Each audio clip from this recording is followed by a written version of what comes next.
सुर में गाना सीखिए पाधानीसा ऐप के साथ। AI powered personal music teacher from Saregama.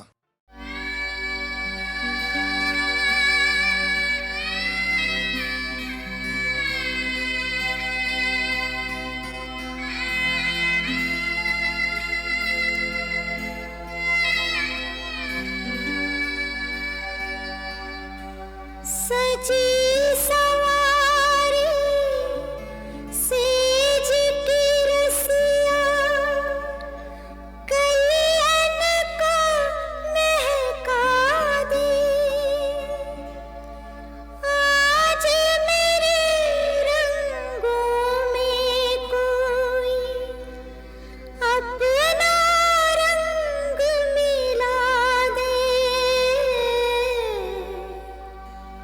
मन चाहे तू मेरी सूनी मांग सजाए।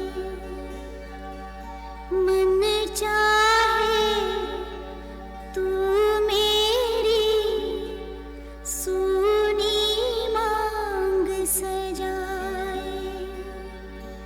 सूनी मांग सजाए। सूनी मांग सजाए।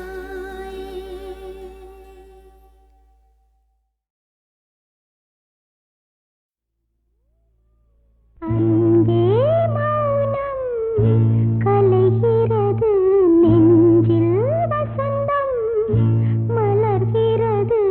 என்னை நீ தொடும் நேரம்தான் இந்த பூமகள் யோகந்தான். நாளும் திருநாளே வாழ்வும் புது வாழ்வே. தெய்வம் உன்னை நாளும் தொழுவேன்.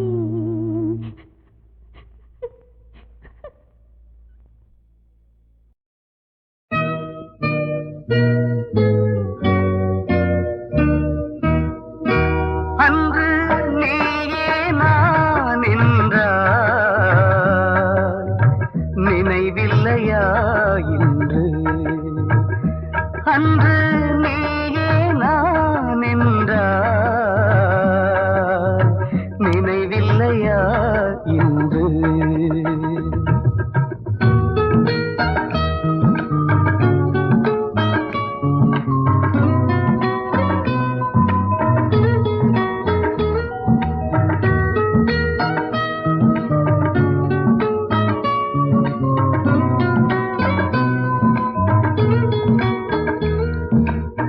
மன்மதன் வில்லோ மங்கை உன் உள்ளம் மலர்கணை சிரிப்பில் மயங்க வைத்தாயே. சிறகுகள் போன்ற இமைகளின் அசைவில், சிறகுகள் போன்ற இமைகளின் அசைவில் சிறை என்னை செய்தாயே. நினைவில்லையா என்னை? அன்று நீயே நான் என்றாய்,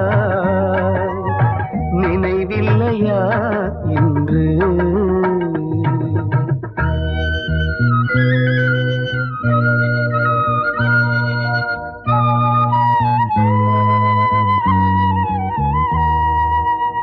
தூரிகை வண்ணம் எழுதிய எண்ணம் உன்முக அழகில் உருவங்களாகும்.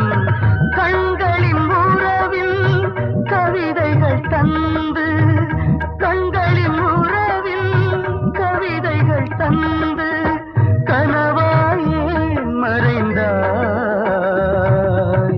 நினைவில்லையா என்னை? அன்று நீயே நான் என்றாய், நினைவில்லையா என்று?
ഒഴുകിവാ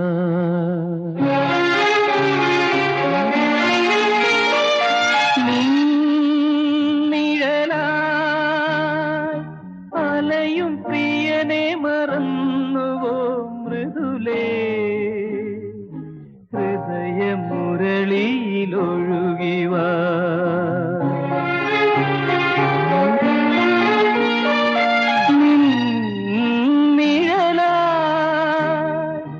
അലയും പ്രിയനെ മറന്നുവോ മൃദുലേ മനസ്സും മനസ്സുമകന്നുവോ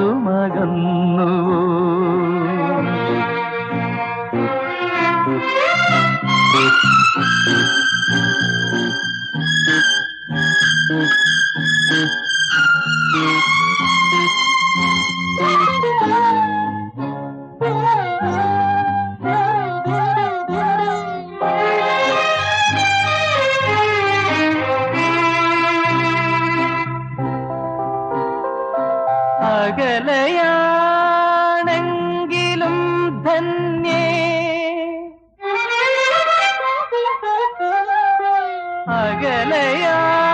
അകലയാണെങ്കിലും ധന്യേ നിൻ സ്വരം ഒരു തേങ്ങലായി നിറയും ഓ മൃദുലേ ഹൃദയമുരളിയിലൊഴുകിവാ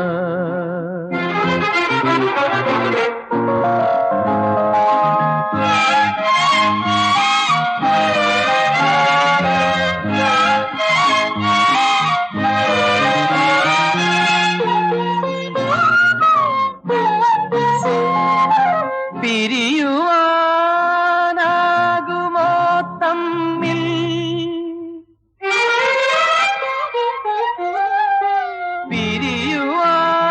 പിരിയുവാനാകുമോ തമ്മിൽ എൻ പ്രിയേ പുതുജീവനായി എന്നിൽ വിരിയൂ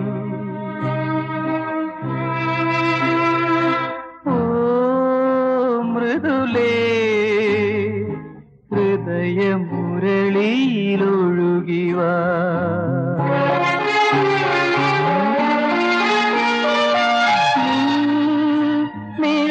നിഴലായി അലയും പ്രിയനെ മറന്നുവോ മൃദുലേ ഹൃദയമുരളിയിലൊഴുകിവാ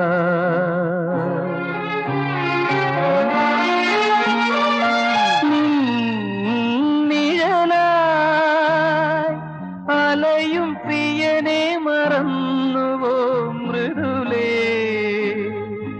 മനസ്സും മനസ്സുമകന്നു മനസ്സും മനസ്സുമകന്നു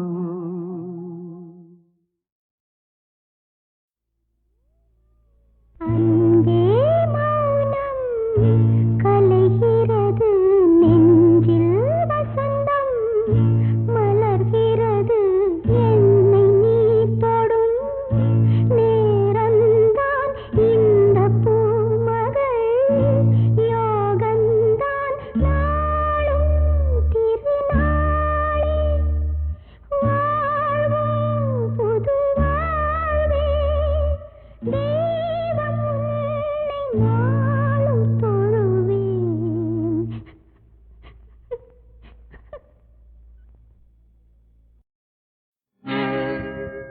दिल छड़ना हिम्मता करे हिम्मत बेड़ा पार करे हिम्मत बेड़ा पार करे हिम्मत बेड़ा पार करे हिम्मत बेड़ा पार दिल छड़ना हिम्मता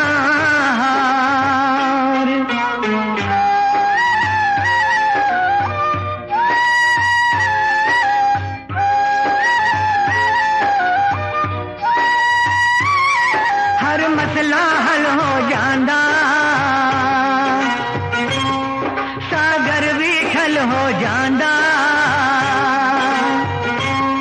रब हिम्मती वल हो जांदा, रब हिम्मती वल हो जांदा, तू विगड़ी आप सवार। करे हिम्मत बेड़ा पार, करे हिम्मत बेड़ा पार, दिल छड़ना हिम्मता हार।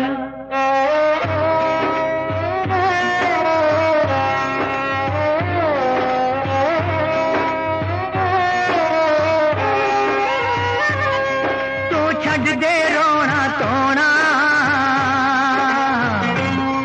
पछताया हुण की होना। हो गया जो सी होना, हो गया जो सी होना, हुण अगे छाती मार। करे हिम्मत बेड़ा पार, करे हिम्मत बेड़ा पार, दिल छड़ना हिम्मता हार।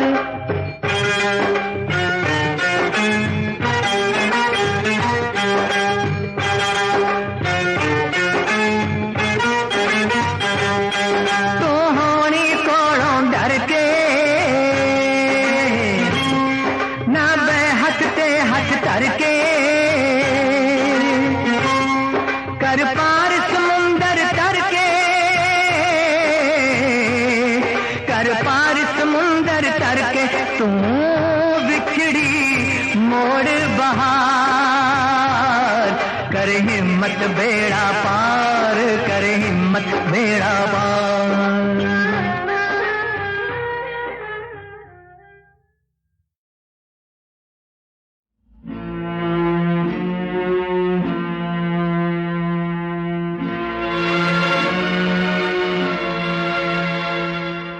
आ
बहुत उम्मीदें थी जिंदगी से।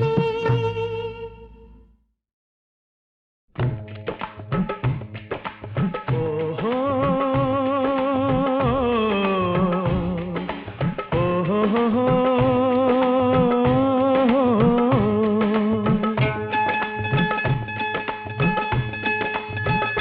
ਉਹਨਾਂ ਰਾਹਾਂ ਵਿੱਚ ਓਏ ਉਹਨਾਂ ਰਾਹਾਂ ਵਿੱਚ ਖਿੰਡੇ ਖੁਸ਼ਬੂ ਜਿੱਥੋਂ ਦੀ ਮੇਰਾ ਯਾਰ ਲੰਘਦਾ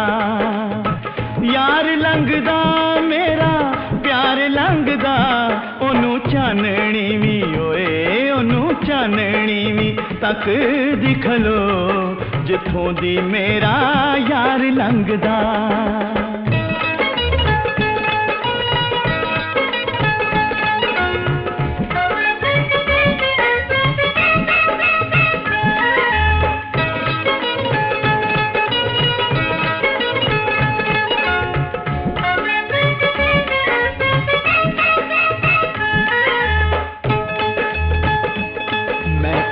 कलियां ने तेरे कोल मंगियां फुल मंगदे ने तेरे तो सुगंधियां हाय महका कलियां ने तेरे कोल मंगियां फुल मंगदे ने तेरे तो सुगंधियां तेरे रंग विच किरनां ने रंगियां तेरे रंग विच किरनां ने रंगियां तारे मंगदे ने ओए तारे मंगदे ने तेरे कोलों लो जिथों दी मेरा यार लंघदा ओनू चाननी भी तकदी खलो जिथों दी मेरा यार लंघदा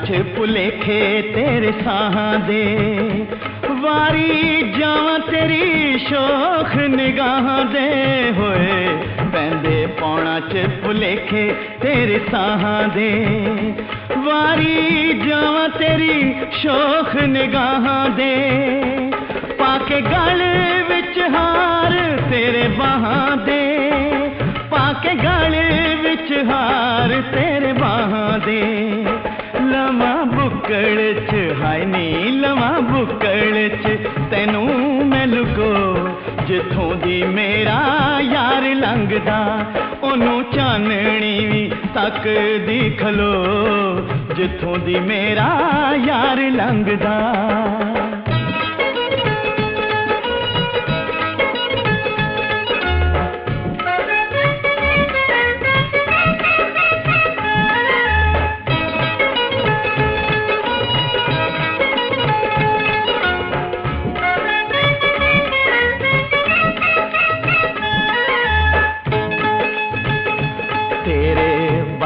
किवें जिंदगी मैं जी लवां फट हिजरा दे दस किवें सी लवां हाय तेरे बाजों किवें जिंदगी मैं जी लवां ओ फट हिजरा दे दस किवें सी लवां जाम मस्ती दे सजना मैं पी लवां जाम मस्ती दे सजना मैं पी लवां तेरे नैना च होए नी तेरे नैना च छलक दिन जो जिथों दी मेरा यार लंघदा ओनू चाननी भी तकदी खलो जिथों दी मेरा यार लंघदा ओहो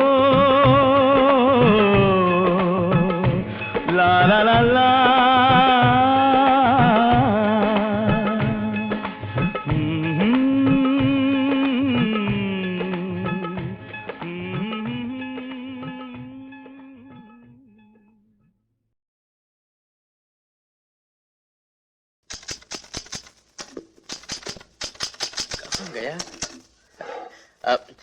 बेटी ये किशोर साहब का पिस्तौल रिपेयर के लिए आया था जाने कहाँ रख दिया जरा तुम ही ढूंढ दो मैं खुद ही रख के भूल गया था।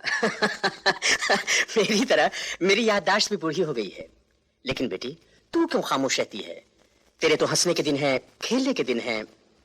ऐसे ही चुप रहने की आदत सी हो गई है।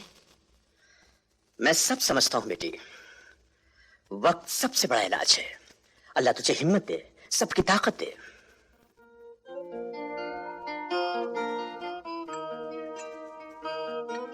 टाइपिंग कैसे चल रही है? ठीक है। स्पीड कितनी हो गई? 30।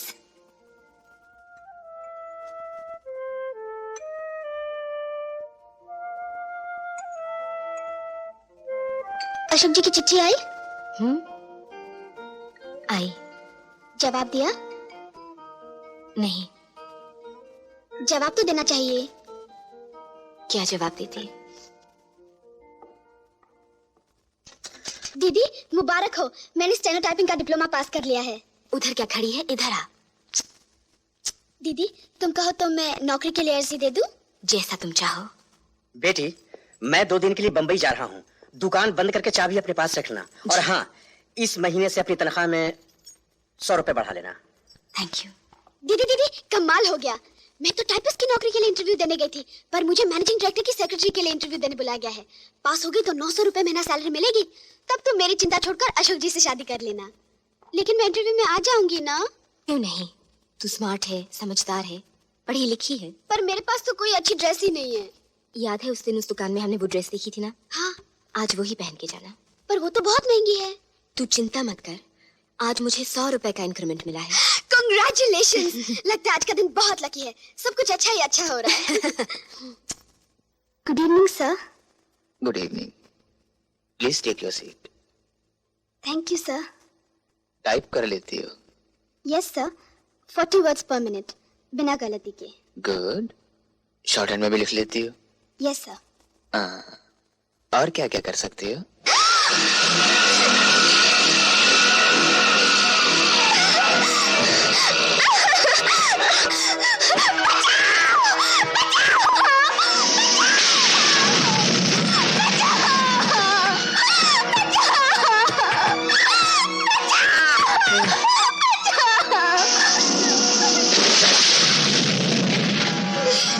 यहाँ तुम्हारी आवाज सुनने वाला कोई नहीं।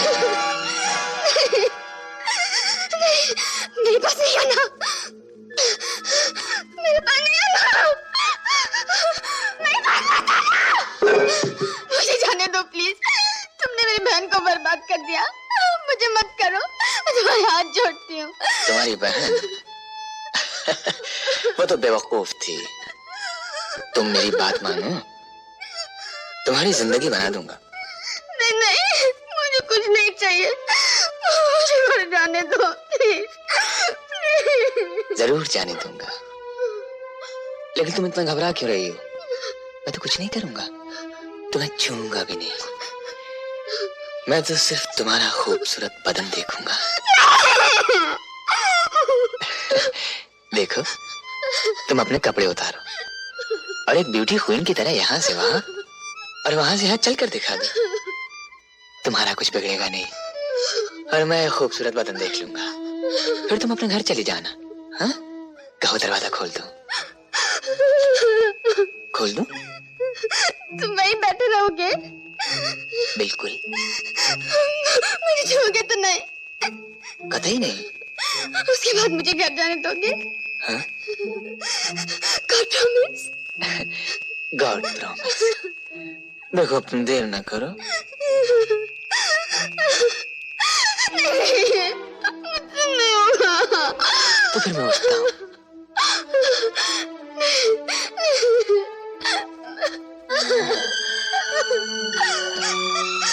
अब मैं जाऊँ? हाँ, जाओ।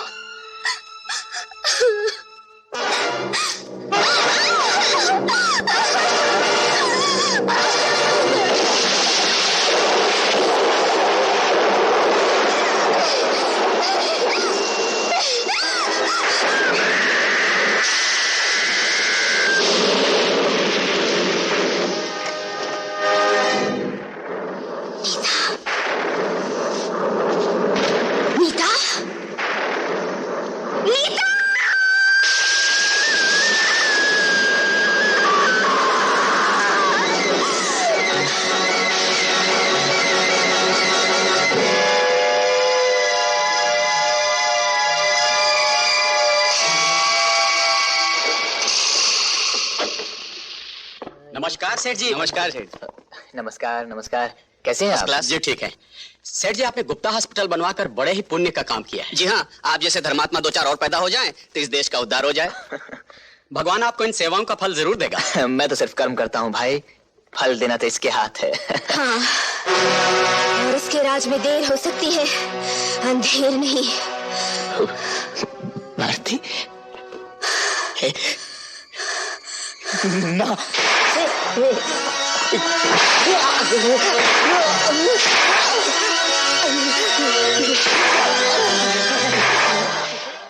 क्या तुमने रमेश गुप्ता का खून किया है? जी, तो तुम अपने जुर्म का इकबाल करती हो। मैंने रमेश गुप्ता का खून जरूर किया है, लेकिन कोई जुर्म नहीं किया। खून किया है लेकिन जुर्म नहीं किया?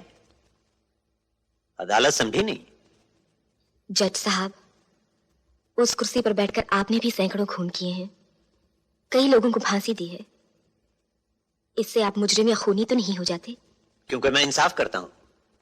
रमेश गुप्ता को सजाए मौत देकर मैंने भी इंसाफ किया है, जुर्म नहीं। अफसोस सिर्फ इस बात का है कि ये इंसाफ मैंने 2 साल पहले क्यों नहीं किया। 2 साल पहले? जो कुछ कहना है साफ साफ कहो।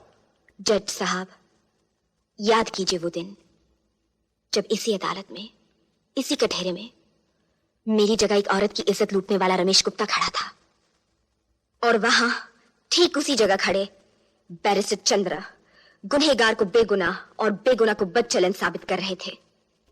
और उस कुर्सी पर बैठकर आपने रमेश गुप्ता को बाइज्जत छोड़कर जुर्म को कम करने के बजाय उसकी जड़ें मजबूत की थी।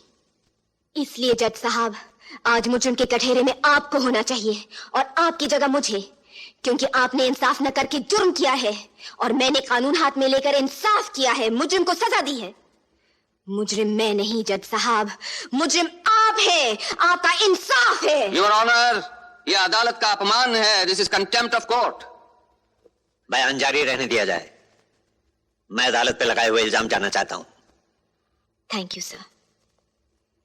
एक दिन एक अभागन सारी लोक लाज छोड़कर यहां आपकी अदालत में आपसे इंसाफ मांगने आई थी।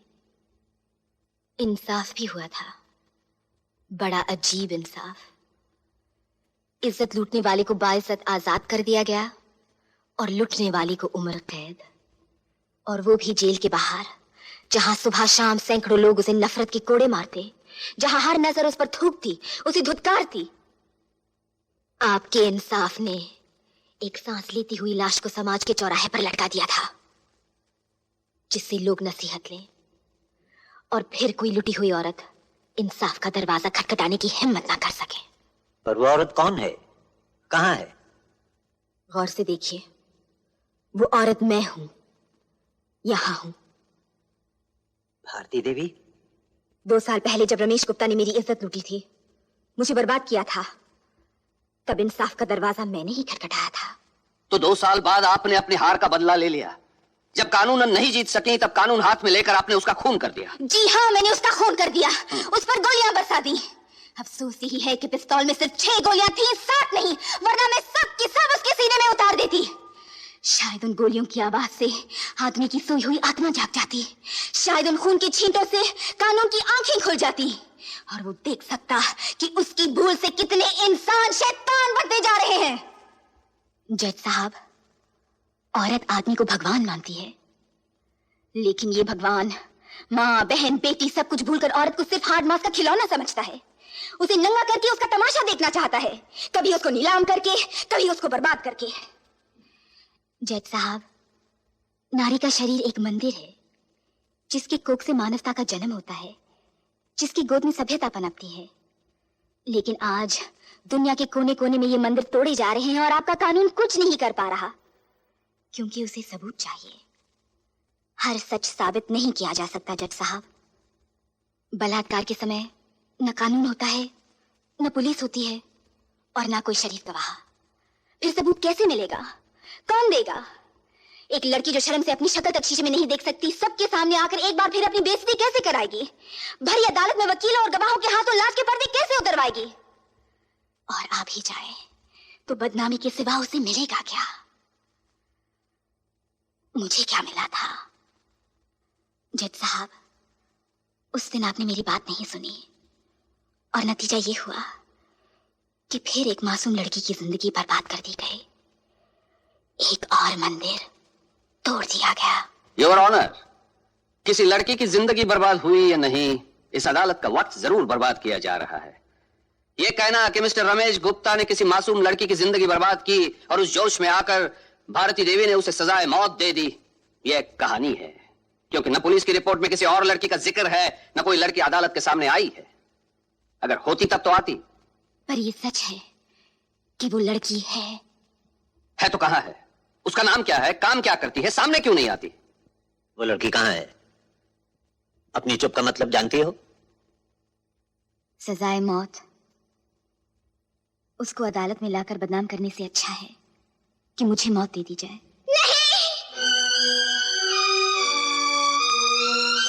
वो लड़की मैं हूँ जज साहब। ये क्या कर रही है नीतू?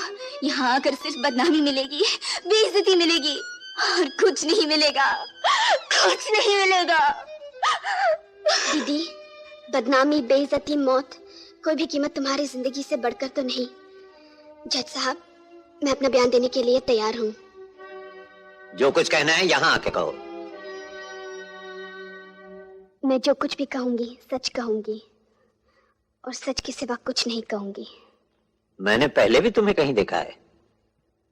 जी हाँ जज साहब, इसी अदालत में, इसी कटहरे में 2 साल पहले। फर्क सिर्फ इतना है कि तब रमेश गुप्ता ने मेरी दीदी को बर्बाद कर दिया था और अब मुझे किया है। मिस्टर चंद्रा, मैं तुमसे कुछ सवाल पूछ सकता हूँ? जरूर पूछ सकते हैं, लेकिन आप यही पूछेंगे ना कि उसे देखकर मैंने दरवाजा क्यों बंद कर दिया? वकील साहब, दरवाजा मैंने बंद नहीं किया, वो तो पहले से ही बंद था। आप पूछेंगे मैंने मदद के लिए किसी को पुकारा क्यों नहीं, शोर क्यों नहीं मचाया? मैंने बहुत शोर मचाया, पर मेरी आवाज सुनने वाला कोई नहीं था। मदद के लिए भगवान को भी पुकारा, पर वो भी नहीं आया। वकील साहब, वो भी नहीं आया और मैं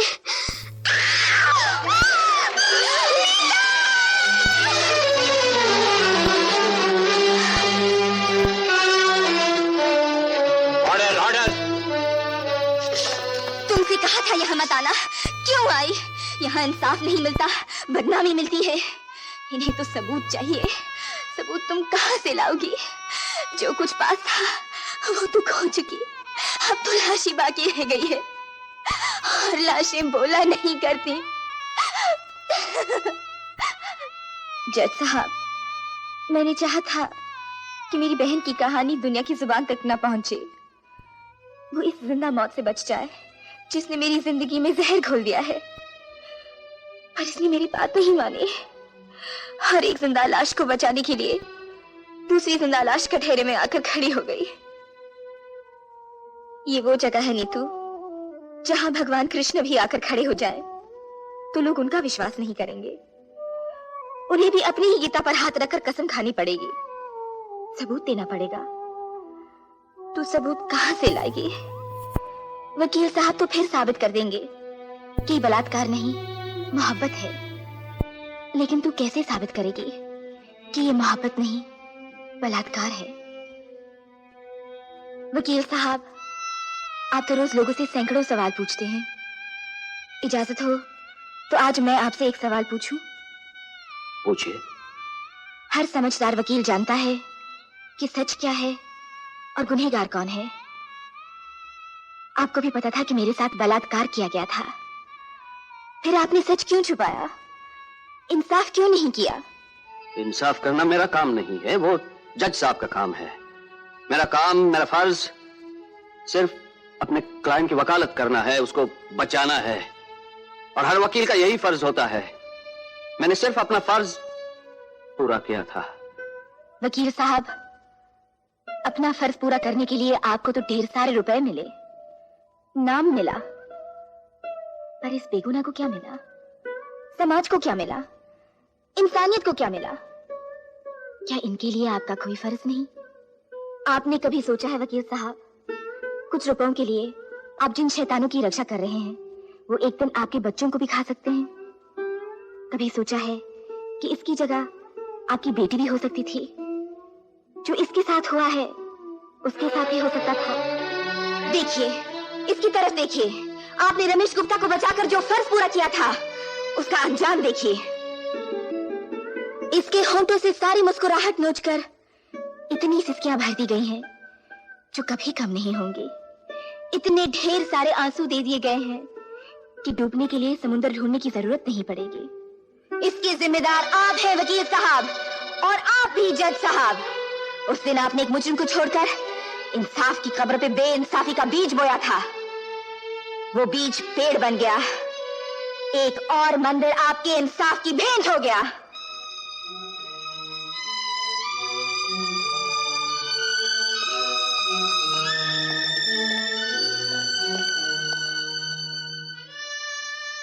जज साहब, 2 साल पहले इसी अदालत में मैं आपसे इंसाफ मांगने आई थी। सो तो नहीं मिला। आज मैं आपसे मौत मांगने आई हूं। वो तो आप दे सकते हैं। मुझे मौत दे दीजिए जज साहब, मुझे मौत दे दीजिए, मुझे मौत दे दीजिए, मुझे मौत दे दीजिए।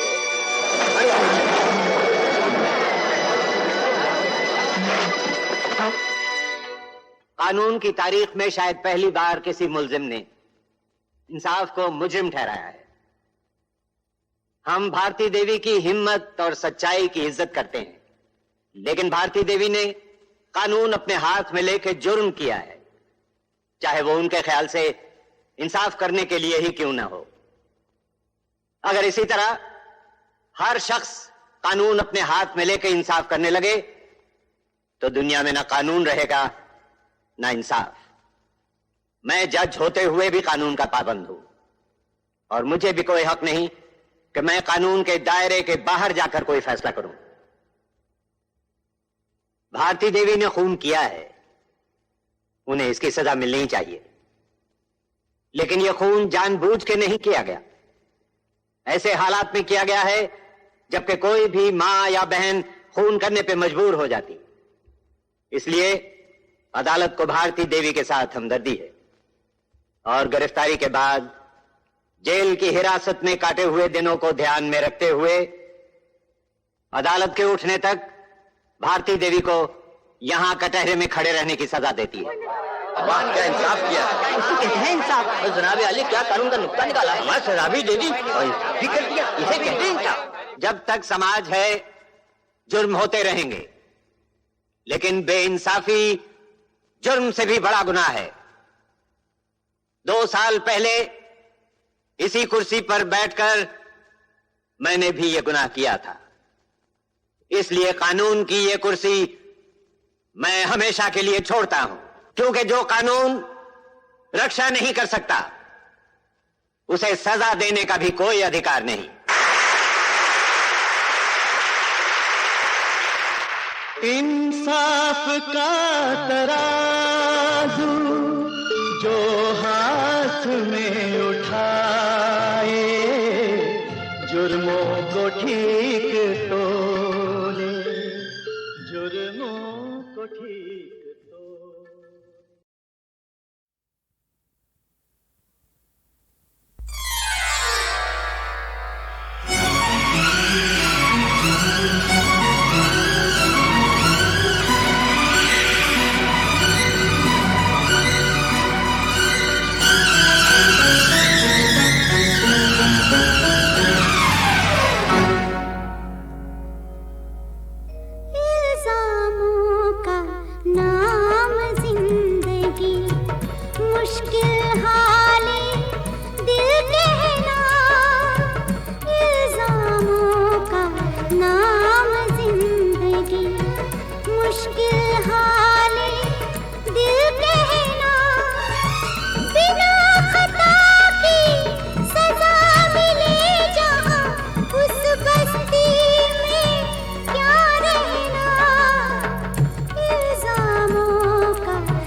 मन के पावन प्यार को दुनिया तन का आकर्षण समझे।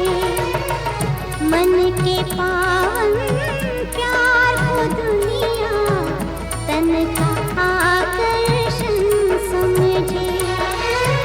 अपने जैसा दागदार ही औरों का दामन समझे। अब उसकी मारी दुनिया सारी किसके ताने क्या सहना। इल्जामों का नाम जिंदगी मुश्किल हाले दिल कहना। इल्जामों का नाम जिंदगी।